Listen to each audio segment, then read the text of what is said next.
What's up, everyone? Welcome to the podcast. I'm your host, Isaiah Copon. This is Lift and Learn, episode 9.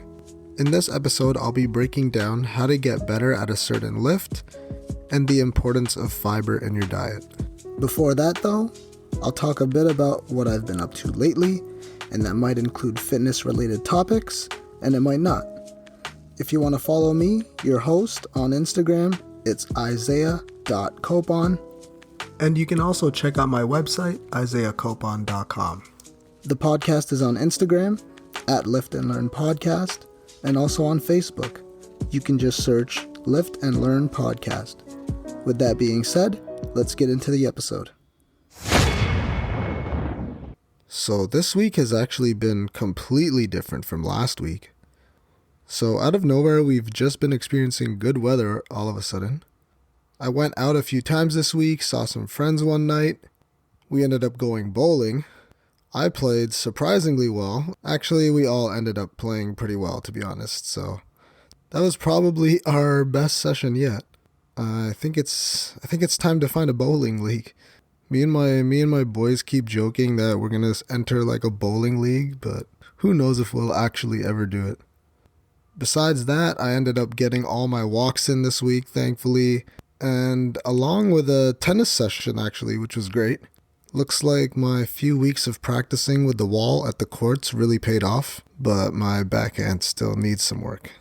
I played with my buddy he smoked me, let's be honest, but I was able to win a few sets, which is an accomplishment for now. Next year, I'm going to be incorporating some of that into my weekly routine as a form of cardio, along with probably some track work, I'm thinking. Next year, I plan on working on some explosive movements, probably getting into like some sprinting or some lateral movements too, since my movement nowadays is basically just walking, since sports were just out of the question this year, unfortunately. So gym situation, let's talk about that too. I was so excited last week that they'd actually be opening after 28 days of closure. Well, they kind of opened up. I was hoping that I'd be back to my regular lifestyle, but I'm still not really able to train clients in the gym right now because of certain restrictions, which is fine for now. The gym I usually go to decided to stay closed for the time being because of these new restrictions. So in my area, the government have said that the gyms and a bunch of other places, they can open now, but there's a new limit of just 10 people indoors, which is ridiculous. As a result, most gyms decided to stay closed because it doesn't really make sense to open up when there's only going to be 10 people inside. But I did end up finding somewhere to work out, thankfully. I found a Planet Fitness open near me, about 15 minutes away, and I've been working out there for a week now. At least I found one open. Honestly, it's better than nothing, but leg days just don't hit the same. Although I was still sore from a session that included multiple sets of squatting in the Smith machine. Planet Fitness seems to have taken their measures a little bit more serious now, actually. First off, now I need to call ahead and sign up to schedule a workout, which is annoying, but not that big of a deal, since I work out at 5 a.m., and at this location, the limit indoors is 50 people and not 10. There already aren't any squat racks or benches to actually bench press properly, but they do have Smith machines, like I said. I know. It's desperate times, though. So I was squatting in the Smith machine. Oh my god, I can't even say it without laughing. Okay, so I was squatting in the Smith machine, which is kind of awkward, but it'll be the best substitute that I can do for now. The space inside is already limited, and there's not really enough space to even do something like walking lunges, which I would probably do. So this specific gym has 4 Smith machines, but every other machine is off limits because of social distancing rules or whatever. So they only have 2 usable Smith machines along with 3 benches where the dumbbells or the free weight area is. So when I got in the gym at 5 a.m., it was tough at first because as soon as I'd show up, the Smith machines and the benches were already taken. So I had to improvise with basically every workout this week. But I'm making it work for now, and I'm glad at least that I have access to some kind of gym. There's only so much I can do at my home gym area. Also, I got kicked out a few times this week at the gym. I swear it wasn't my fault. It wasn't because of the, what is that called? The lunk alarm? No, it wasn't because of that. It was actually because I was spending more than like 60 minutes because they have like a new 60-minute limit rule. So I got kicked out usually at the 70-minute mark. But I'm not going to complain to the employee or whatever and argue with him. They probably make minimum wage there, so they're just doing their job, listening to the guidelines or whatever. I'm sure they have enough problems with other members who aren't as respectable. I'm not going to complain since they're open and I'm able to work out there, and I don't want to abuse that. Question 1. How to get better at a certain lift. Now, getting better at a lift could mean a few things. Better could mean increasing weight on an exercise, but it could also mean better as in I want to barbell squat, but I currently can't squat properly. Now you have to figure out which category you fall under when thinking about exactly what it means when it comes to getting better at a lift. Now, if we're talking about increasing weight or getting better at the form of a certain exercise, then a solution could be to increase the amount of times you do the exercise, aka increase the frequency. This is one of the things I learned when I did years of a push-pull leg split. When I switched to an upper-lower split, the strength in my lifts actually went up faster than usual. That's because with an upper-lower split, you're now rowing or benching or squatting 3 times a week as opposed to 2 times a week. So if you're trying to get better at a lift, and by better this could also mean improving your form, this could be a method to try out. Let's take, for example, if you want to improve your incline bench press. And I chose this example because this is exactly what I've been doing for the second half of 2020 when the gyms have been open. So I wanted my incline bench to improve both form-wise and strength-wise. So what I did was tailored my routine to my goals, and that meant programming incline bench press into my routine more than just once every 2 weeks, which is what it's been like for the past few years. My new program now has me doing incline bench press twice a week, and that's caused both my form and my strength to improve at the same time. Of course, you do this whole process very slowly. If you're doing things properly, your form should be better than ever and you should be stronger than ever. For me, I stuck to this plan for 3 or 4 months and I ended up finally achieving a 225 pound, that's a 2-plate incline barbell bench, which is a great achievement so far. But I'm looking forward to hitting even more strength goals while maintaining good form throughout all my exercises. Another example of this is when a few years ago I would go to the gym twice a day on most days because I would go during the day for my normal routine. Then at night I either had a client to train or I had a partner to train with, and for those nightly sessions I actually didn't lift heavy weight or do any compound movements. Personally, when I looked at myself in the mirror, I really wanted to make my shoulders bigger. So I would use those nighttime sessions to do about 5 to 10 sets of lateral raises, and that actually worked when I looked at myself a month later. Those extra sets I did added up weekly, and I was doing up to 40 sets per week more than what I'd usually do. So of course that brought up my lateral delts during that time. Now, what exactly happened here? Well, I upped the amount of volume I was doing. That lateral delt muscle had to work harder during this month than it ever had to before when I wasn't doing the nightly lateral delt sessions. Now, there's of course a limit to how much volume you should train your muscles, but doing more is usually going to give you more benefit until you get to the point of overtraining. In this case, I brought up my lagging body part by hitting it more often. And that's the same thing with a lift you're trying to improve. If you're trying to improve a lift, then you have to do it more often, which translates to practicing it more often. So let's say you're trying to get better at pull-ups. The best thing that would help you is to simply do more pull-ups. When you're trying to improve at anything, no matter what it is, the solution is usually to practice that skill as much as you can. Yes, lat pull-downs and rows may translate to getting you better at pull-ups, but it won't help you improve on your pull-ups as much as doing and actually practicing pull-ups would. Now, if you struggle to get even one pull-up at this point, then you have to work on doing a simplified version of the pull-up. That could mean you do the assisted pull-up machine at the gym, or you do what I recently told one of my clients to do. This client happened to have a pull-up bar at home, so I told her to just practice it throughout the day. At first, that might mean stepping on a stool and just working on the negative portion of the pull-up if they're really difficult for you. Working on a negative in this case means slowing down the movement when you're on the way down. So for this, you can step on a stool or jump up to the bar and then just work on that negative portion of the lift. So you're lowering down slowly or fighting gravity as much as you can. That'll be a good way to get used to holding onto your body weight in a pull-up, because for most people that's difficult already. You can progress to doing banded chin-ups, where you tie a resistance band from the pull-up bar to underneath your foot, and that'll give you some extra help. You'll see that over time your body will improve in every single way when it comes to the pull-up. For push-ups, you can start on your knees if the traditional method is too difficult for you. Yeah, you can use a chest press machine, but the only way to actually get good at a specific exercise, in this case a push-up, is to actually do a push-up or an easier variation of the push-up, if that's where your fitness level is at that point. So if your goal is an upcoming push-up competition, or you want to get to 60 push-ups in a minute, for example, then the best way to do that is to actually practice doing the exact movement. If you want to do 60 push-ups in a minute, that means doing a push-up every second for 60 seconds, obviously.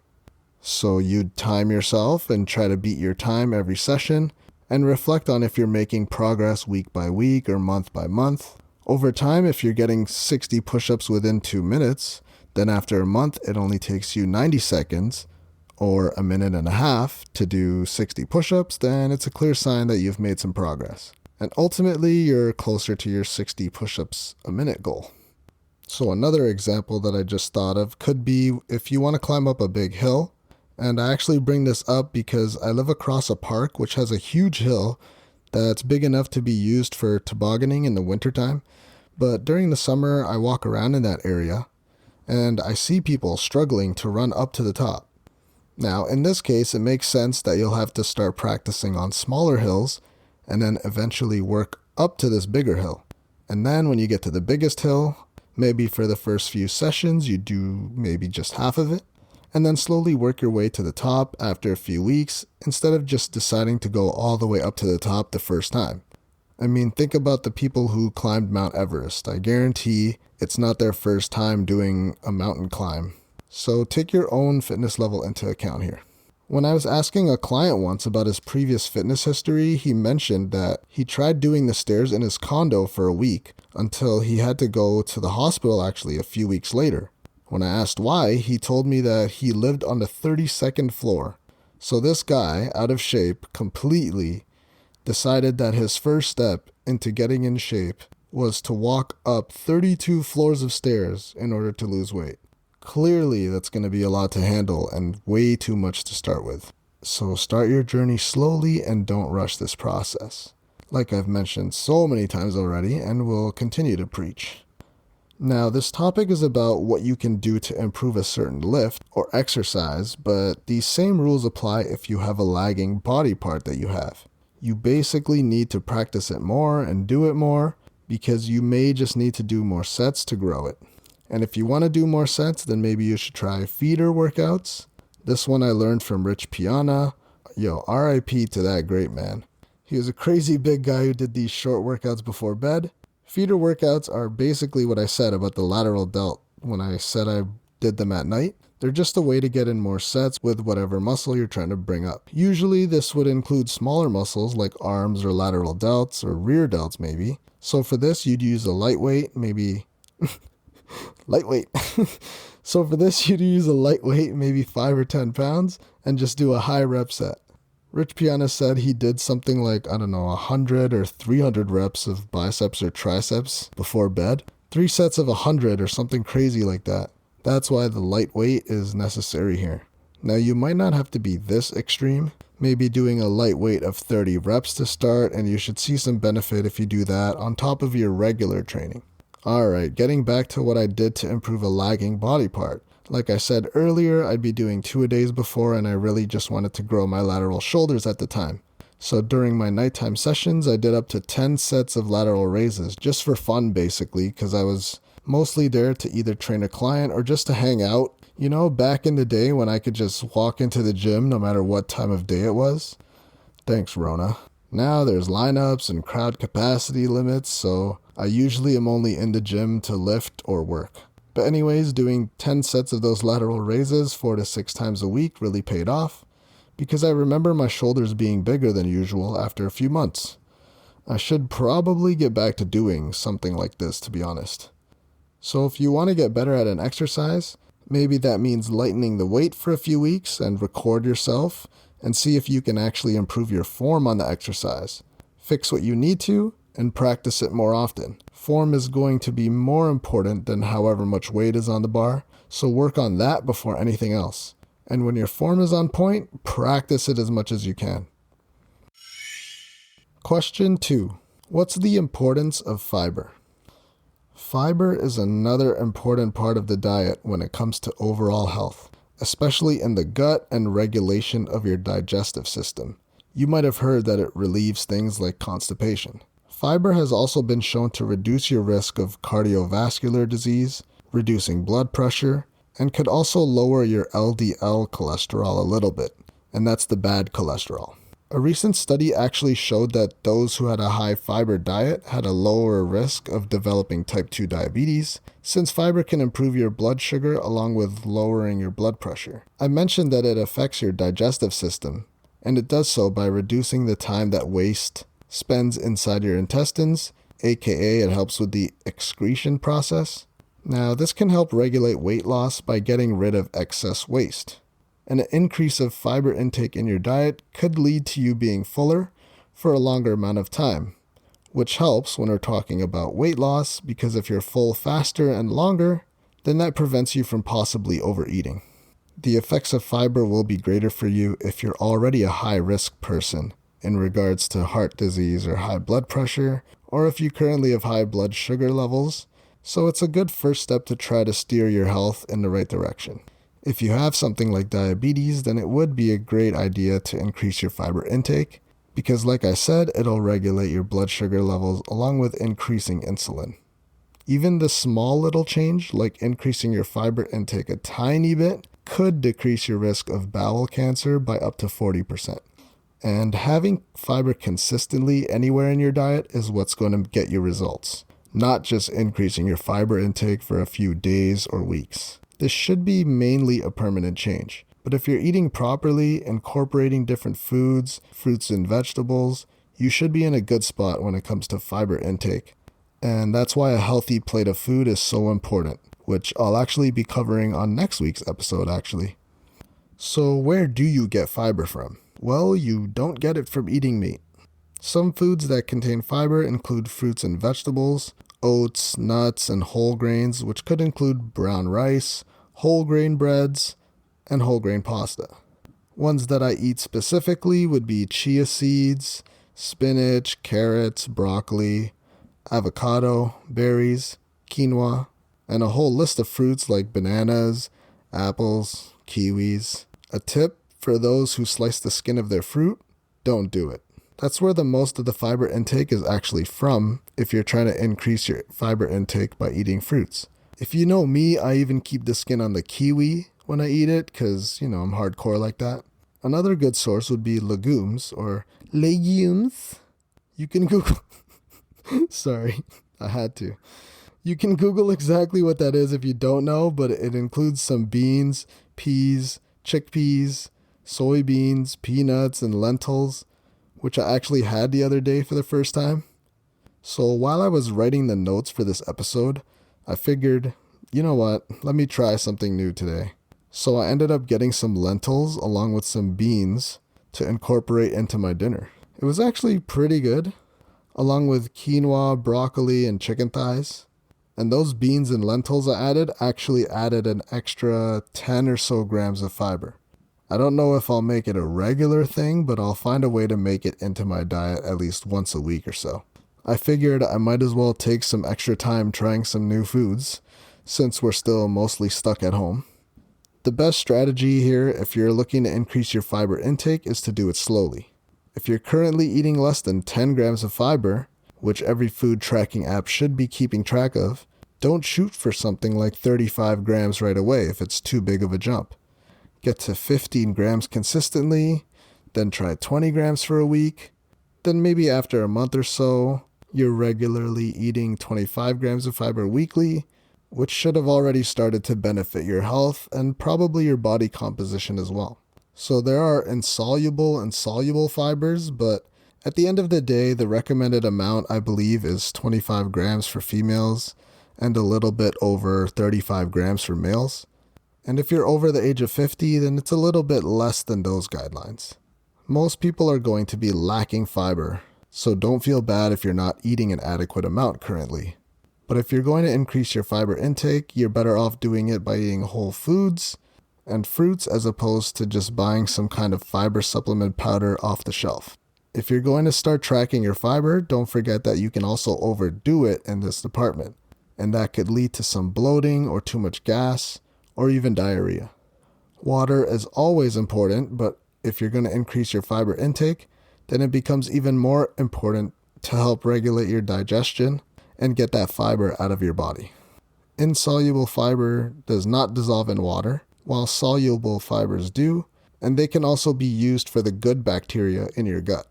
Speaking about gut bacteria, increasing the good bacteria in your gut, that could increase your immune function along with reducing all kinds of inflammation within the body. Usually when I recommend getting fiber into your diet, I don't really focus too much on the insoluble or soluble fiber because most foods that have fiber will contain a bit of both, and unless you're seriously dieting down for a bodybuilding show or something, I don't think that'll be that big of a deal. So in previous episodes, I've mentioned that having protein in your diet could lead to weight loss because eating and consuming protein will give you that feeling of satiety or actually feeling fuller after you eat your meals. Well, fiber has a similar effect. It also gives you a sense of satiety, which I briefly mentioned, and could result to you eating less calories because of that full effect you get.